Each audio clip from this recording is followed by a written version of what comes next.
Chapter 76. The Morning. A steady stream of foot traffic was flowing past the park that morning. Several pairs of eyes noticed the Rosun robot running out from the trees. They watched as she looked around and then started marching along the sidewalk with the rest of the crowd. Rose had lost the Reccos back in the woods, but she knew they wouldn't stop searching for her. She needed to blend in with the normal robots on the street. So when she came upon a work crew marching toward the construction site, she tried to join the end of the line, but the crew immediately halted and turned to face her. Our robot stepped backward, away from the crew, and bumped into a young man. "I am sorry," said Rose, gently grasping the woman's shoulder. "Get your hands off me! Whose robot is this? There's something wrong with her." Everyone stopped and stared. Humans pointed. Automobiles slowed. There were whispers about a defective robot on the loose. And then the white triangular airship appeared. It floated out from between tall buildings and headed for our robot. Rose lurched forward and backward, again and again, trying to think of a plan, until a voice suddenly squawked behind her. "Follow us, Mama!" Bright Bill and Strutter swooped past, and the robot went racing after them. She wove through the crowd, sprinted down streets, leaped across intersections. Horns blared and humans screamed, and robots shuffled out of the way. The birds made one last turn and fluttered into a narrow side street. A group of tomcats were there, lurking in the shadows. They crouched and licked their lips and dreamed of feasting on the goose and the pigeon. Then the robot came stomping up, and the cats hissed and scattered in every direction. Strutter pointed to a heavy circular panel set in the pavement and said, "Lift that up." Rose lifted the panel. Beneath it was a ladder that descended into a deep, dark hole. "Climb down there," said Strutter. "A friend of mine is expecting you." The robot looked from the pigeon to the goose. "Do what she says, Ma," cried Bright Bill. "There's no time to waste." "But how will I find you again?" said Rose. "Just go." Chapter 77. The Underground. Our robot was standing in a long, shadowy tunnel. Murky water trickled along the floor, and sour smells filled the air. Rose was below ground in the city sewers. There was a squeak, and the robot's headlights flashed onto a crack in the wall. A rat's pointy face poked out. "You must be Rose," said the rat, wiggling his nose. "I hear you're in trouble." "That is correct," said the robot. "I need to get as far from here as possible." "I know where to take you," said the rat, and he started scampering down the tunnel.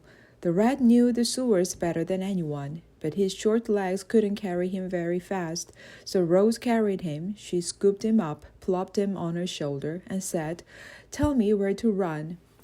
With the rat squeaking directions in her ear, Rose stomped deeper into the underground. She splashed down the side tunnels, crawled through narrow passageways, carefully crossed subway tracks. Occasionally, they came upon cavernous chambers. Most of the chambers were empty, but some contained jumbles of pipes. The rat would scurry across the damp, dirty floor while the robot climbed the pipes as if they were trees. Mechanical sounds echoed out from some of the tunnels. Robot crew were hard at work. They spent their lives laboring below the city. Many would never even see the light of the day. Rose was curious, of course, but she dared not spy on them. Those workers had no idea that a fellow robot was sneaking through their underground home. After traveling through miles of tunnels, the rat and the robot came to a dead end. A ladder was bolted to the wall and disappeared into the hole in the ceiling. "I don't know what you'll find up there," squeaked the rat, "but good luck." "It cannot be any worse than where I was," said Rose, placing him on the ground. "Thank you for your help." The robot gave the rat a quick scratch behind his ears, and then she climbed up to the street. Chapter 78. The Chase. The street was empty. No people walking, no robots working, no automobiles driving. Rose looked to the sky, hoping to see Bright Bill or Strutter, but what she saw was a fleet of white triangular airships. They were floating over the city, searching for the runaway robot, and they had just spotted her. Resume Unit 7134. Do not move. 3 robots zipped down from a ship on cables. They were Recos 10, 11, and 12. Each held a rifle at his side, but they didn't fire their weapons, not yet. Their orders were to retrieve the target unharmed, if possible. Our robot's survival instincts blared like sirens in her head, and she burst away from the Recos. She sprinted down the empty street and turned onto another empty street. All the streets seemed to be empty, but they wouldn't be empty for long. More and more big, bulky robots came zipping down to join the chase. The Recos moved like machines. Their target moved like an animal. The wild robot stayed low, gliding across the streets, darting around buildings, vanishing into the shadows. Her computer brain thought back to those games of hide and seek she had played on the farm. But this was no game. Rose never should have gone into that alley. She was halfway through it when Recos appeared at both ends. There was only one direction to go. Using all the strength in her legs, our robot launched herself high into the air, and she climbed onto the side of a building. Frightened faces peered out from a window, but Rose didn't want to frighten anyone. She just wanted to go home.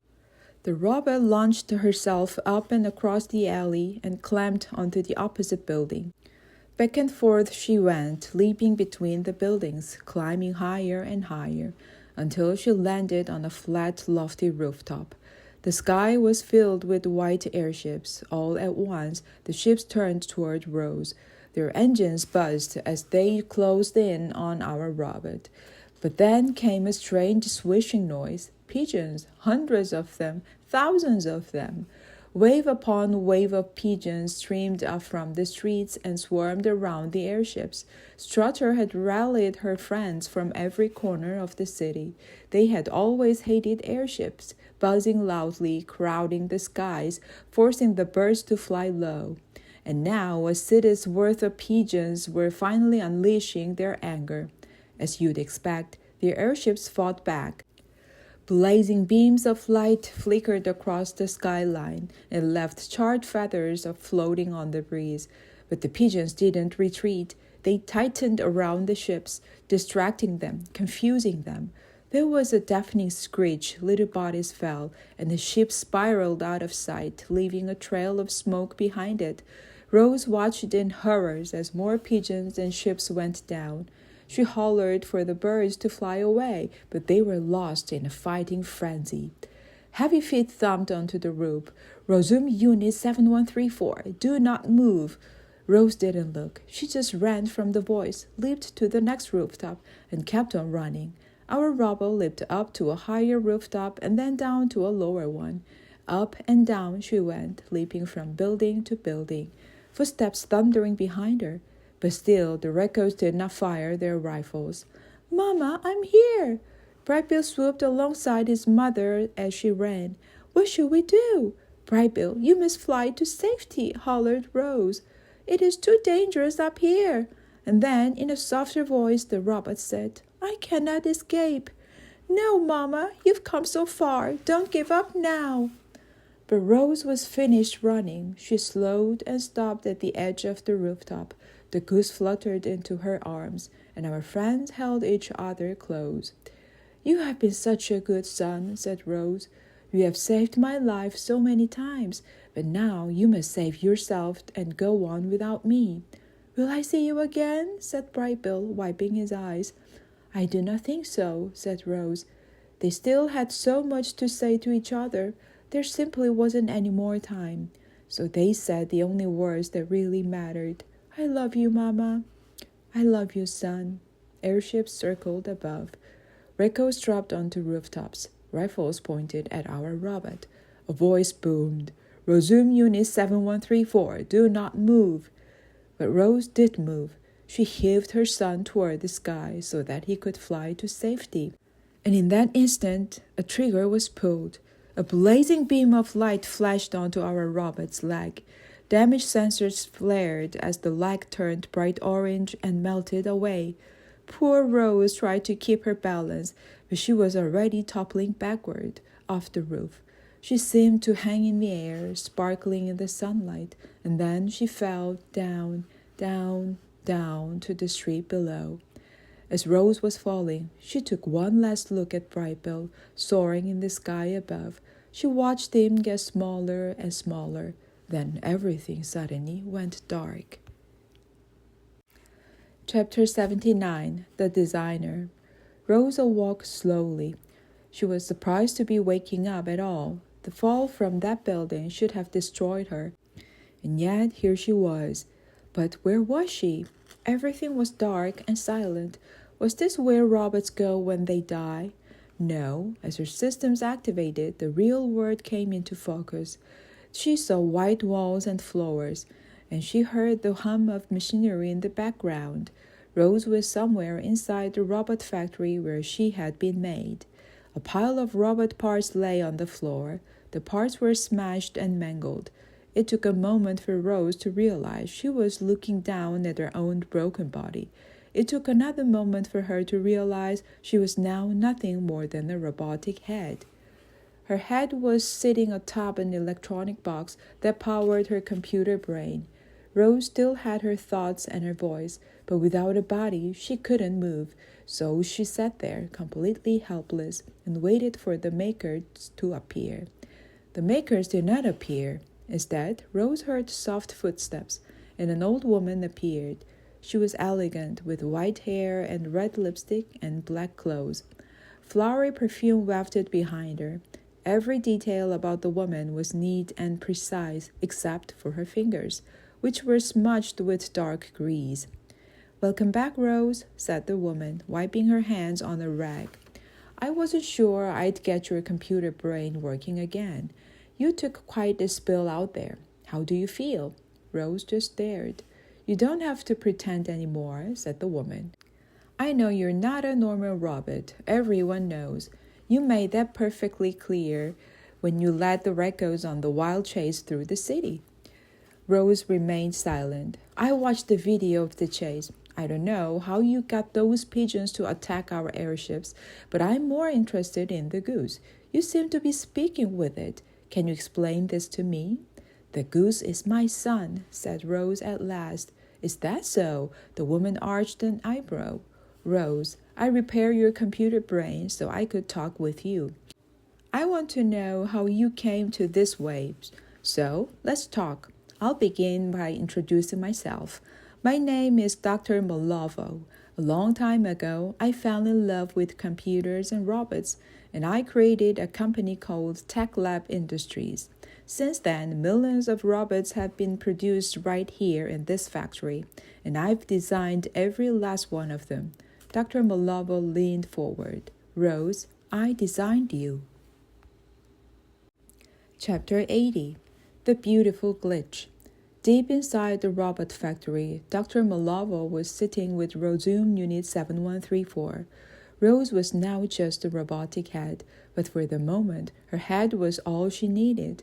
The robot and the designer had many questions for each other, and they sat there for hours, having conversations like these.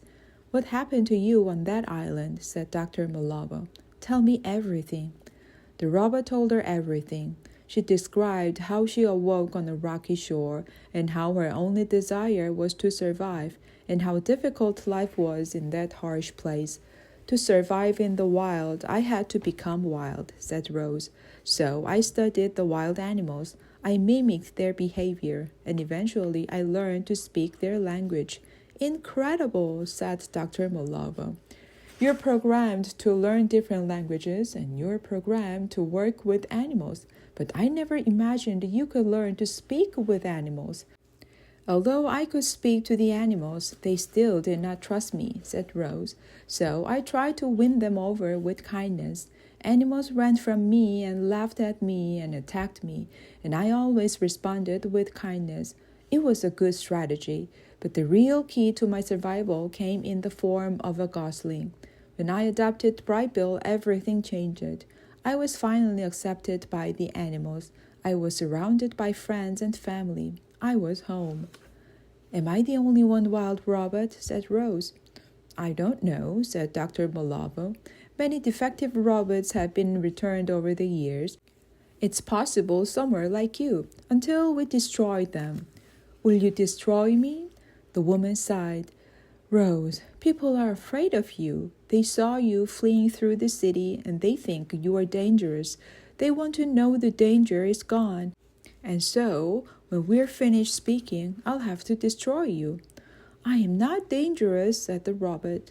That part of my programming has never failed. Even if I wanted to be violent, I could not. Have you ever wanted to be violent?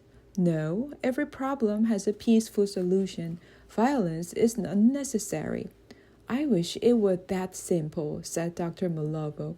It's an amazing time to be alive, but there is still crime, there are still wars. Sometimes violence is unavoidable. Is that why you have the Regos? Said Rose. The Regos are designed to do all sorts of unpleasant jobs. Some of those jobs require the use of force. Do you ever worry they might use force against you? The Regos have never given me a single reason to worry, said Dr. Bolavo, but you have. How did you escape from Hilltop Farm? Said Dr. Malavo, leaning forward. Rose didn't answer. Let me guess. The children helped. Rose just stared. They're not in any trouble. If I were them, I'd have helped you too. They are good children, said Rose finally. And yet you left them, said Dr. Malavo. Leaving was not easy. I care about everyone on Hilltop Farm, and I did my best to look after them all. But I did not belong there, and when the children discovered who I really was, they agreed. They wanted me to go home, so they helped me escape. Why do I fear water? Why am I female? Why was my body designed this way? Why does my computer brain know some things and not others? Why? Dr. Malavo laughed. Why do you need all the answers? You programmed me to learn, said Rose. I am simply trying to learn about myself. The woman shifted in her seat. Those questions are more complicated than you realize. There are countless little considerations that go into designing my robot. I have to determine the robot's size and strength and appearance. I have to give the robot the proper programming and computer brain. I have to predict how people will react to the robot. I have to imagine everything that could possibly go wrong. But all my decisions are guided by a single question. What is the robot's purpose? Quietly, Rose asked her designer, What is my purpose? I'm sorry to disappoint you, Rose, but you don't have some grand purpose.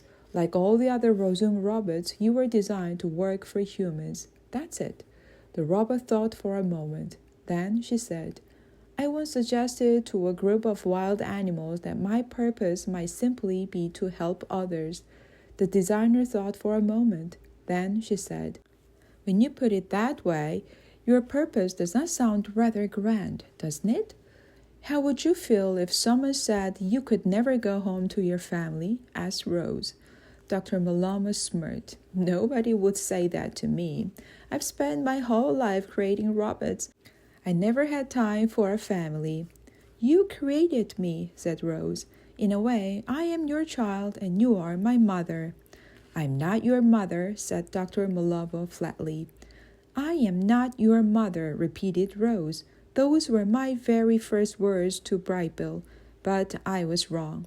The woman stroked her chin. Up on the rooftop before you fell, what were your very last words to Brightbill? I told him I loved him. How do you know your feelings are real? Said the woman. How do you know your feelings are real? Said the robot. Your brain might be defective, said Dr. Malavo, but it certainly is fascinating. I did not choose to be this way, said Rose, but this is who I am. You would be wild too if you had been born and raised in the wilderness. Maybe I'm defective. Maybe everything I have experienced is the result of a glitch. But if so, what a beautiful glitch. I have my own thoughts and feelings. I made a life for myself. I have a son. Brightbill is somewhere out there, right now, wondering if he will ever see his mother again. Dr. Malabo, you do not have to destroy me. You can fix me, and I will return to my island, and this city will never see me again. I promise. I just want to go home. Please help me. There were tears in Dr. Malaba's eyes. The old woman had heard enough. Without a word, she reached behind Rose's head and pressed the button. Click.